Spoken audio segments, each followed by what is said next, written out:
Hi everyone, it's Ren here. Welcome to my room, guys. I hope you are well today.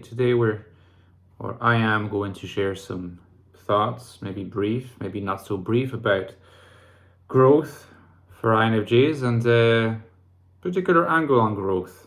Maybe an angle that's informed to some extent, at least, by this book, The Ecstatic Soul, which is my book on the INFJ, which if you haven't got a copy of, you can get it at the Amazon links below, less than $10. It's got over 100 reviews now, and it's a very profound investigation of the type. And there's talk about growth in this. Now, just in case you haven't got this, I've also written a novel last year, published a novel last year, started writing it in 2021, The Infinite Castle. It's also less than $10, paperback, ebook. The rumor has it the main character is an INFJ, so you might be interested to pick up a copy. It really supports the channel, as so does the Patreon page. The link below as well. Thank you so much to my supporters. Any support really helps, and I'm eternally grateful. Now, among you, there probably will be many readers of the Ecstatic Soul, and if you are, or were a reader of the Ecstatic Soul, you will know that I propose a distinction between what I like to refer to as alienated INFJs and enlightened INFJs. And enlightened INFJs is really not that ideal a term because it's too reminiscent of Buddhist enlightenment, or perhaps of the European enlightenment, which is very different from Buddhist. But, forms of enlightenment that don't quite have much to do with this idea of INFJ enlightenment. A better term is a vocational INFJ. And I've referred to this category many times as well, to be vocational as opposed to alienated. I mean, to some extent, the distinction is pretty intuitive. If you're alienated from the world, you're at a loss for a purpose, you feel cut off from reality and stagnant. Like, you're not really heading anywhere purposeful, you're aimless. And torpid. Whereas if you're vocational, you have a project, you're able to implement your vision, you're able to derive satisfaction from that and plow forward. Now, I'm not necessarily going to go into all the detail of this distinction, but you will remember that a crucial aspect is the engagement, the solicitation engagement of the FE function as a gate of access to the SE function, but also as a way to redefine, redescribe, and reperceive the insights of prescience, which are the insight from our intuitive intuition, as a project to be elaborated upon, rather than as something that ought to be given responses on the spot, which it cannot do because its operations are symbolic and ought to be interpreted, and ideally to do it collaboratively with other people through inspiring them, not only through your FE, but through the inspiration that your very NI prescience evokes in them. Right? Now that sounds like a tall order, because it is, and it's a lifelong project. It's something that I explain in the Ecstatic Soul. It has to face different forms of alienation, because there is, if you like, alienation is a natural mode of being for the INFJ, as it would be for any type that has SE as their inferior function, because it means that when you gather information from the external world, not a great deal of that is conscious. So your fundamental experiential state of being is that of being alienated from empirical and physical experience, which means that you're going to experience more difficulties than the average person in interacting normally with the practical, pragmatic, and physical world, which can be a source of pressure in today's society.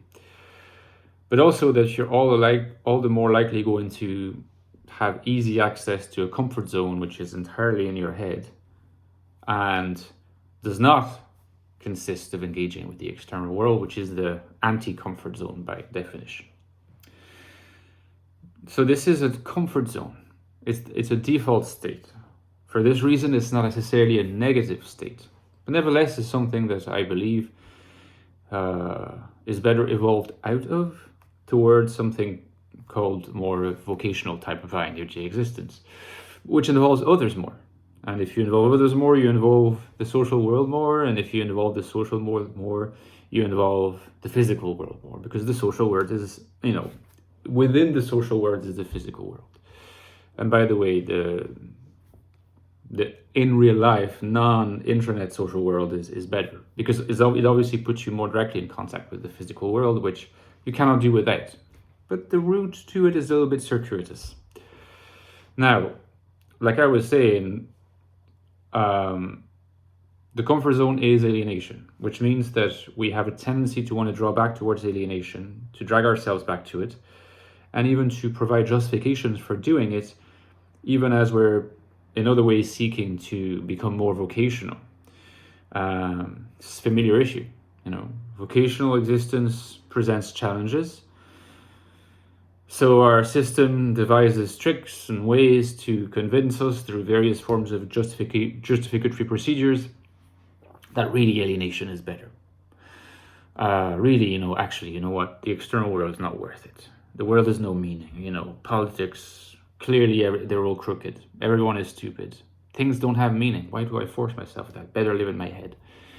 So, of course, all these are forms of justification, which are not aiming at the truth, but aiming at the legitimization of a return to alienation as a form of defense mechanism, but also as a mechanism which ultimately, I think, can stifle you. Right? Can stifle you because it prevents you from attaining a potential that is there, a vocational potential that is there. But from this perspective of growth, it ought not to be underestimated that yes, it can be challenging, it can be painful, and it will be painful.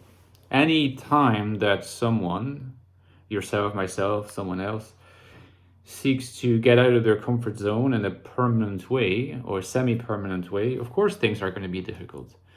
It's not easy to open up to other people when you become, as an alienated person, when you've been so used to relying on yourself first and foremost, ideationally speaking, intellectually speaking, to come to your conclusions, to open up the NI world, your most intimate safe place, if you like, mental safe place, to open it up to other people for their scrutiny, for their comments, because that's what collaboration involves through EFI, is going to make you feel exposed, vulnerable, and anxious.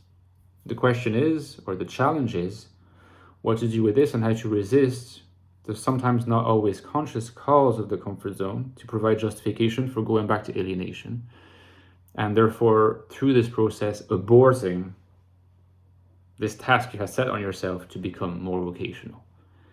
I don't pretend or claim to have a solution to this issue, this challenge. I think that it is a challenge that every single INFJ is going to have to face on their own terms, because they will all have their own unique identities, their own peculiar subtypehood of INFJ, their unique set of problems, and their unique set of solutions. But I simply would like to call your attention to the fact that, you have this voice at the back of your head. It can be the call of conscience in a Heideggerian sense, and that's usually a good thing. But it can also be this voice of justification, of abortion of your path towards vocation, because it can be tricky and because it can be hard. So keep this in mind. INFJ growth, let me know in the comments what you think and what is your own trajectory of growth. And I hope to hear from you soon, guys. Don't forget my Patreon page. I'll see you next week. Bye-bye.